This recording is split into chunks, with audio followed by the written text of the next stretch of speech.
Thank you, Mr. Speaker, and it's a pleasure to be here tonight to address some of the concerns raised by my friend opposite.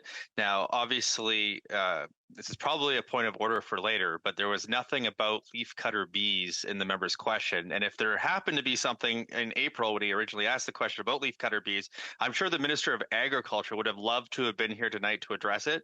But I have not prepared a detailed statement on leafcutter bees. So my apologies to my friend opposite, but I will address the carbon price. And I'd like to thank my friend for Bow River for the opportunity to speak on that particular topic. To be thorough, I've actually prepared a record of speeches I've given on the subject of global inflation and carbon pricing in the last 5 months.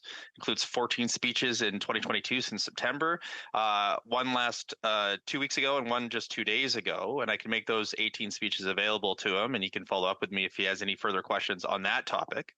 I also think it's important for my friend's constituents to know that even though his Conservative Party refused to pass a resolution acknowledging that climate change is real, that he, in fact, did campaign for a price on pollution in the last election.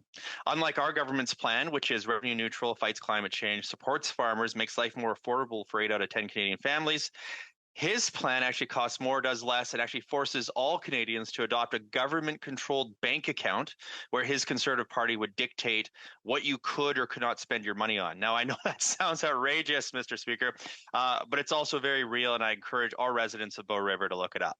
Inflation is also real, and it's important that we take action to reduce it.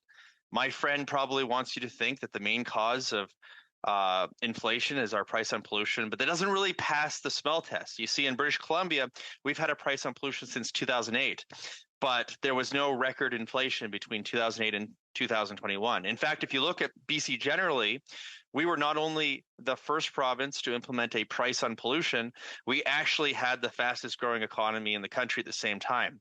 Part of that story is the fact that clean tech companies, including in agriculture, disproportionately located in British Columbia, generating tens of thousands of good, sustainable jobs and generating billions of dollars in annual revenue. A September 2020 report on the economic impact of the agriculture sector in BC showed that farm cash receipts for 2015 and 2018 actually increased 4% annually and 12% in 2019. That's more than $3.8 billion per year in revenue for farms, Mr. Speaker. In the same report, they highlighted improved trade agreements made by our government as a significant opportunity to improve profits and to grow employment in the agricultural sector. That same report, ironically, given the context of tonight's debate, also listed climate change as the #1 threat to farmers. The member opposite also ignores the fact that we have exempted gas and diesel for farm use from our backstop pollution price, which accounts for nearly 97% of on-farm GHG emissions. We also return the proceeds of the price of pollution to farmers, something that the Conservatives actually voted against. That measure returned more than $120 million to farmers in the last year alone. We've also invested $1.5 billion to support farmers' efforts to reduce GHG emissions, and we've tripled the size of the Agricultural Clean Technology Program, which is a further investment of $329 million just in the last budget. Farmers need a real plan to fight climate change and to grow farm profits, and that is exactly what our government is doing. The problem with ignoring the facts or making improper assumptions is that it usually forces you to make bad policy decisions. I suspect that this is what is happening within the Conservative caucus, and the official opposition continues to put forward reckless policy as a result.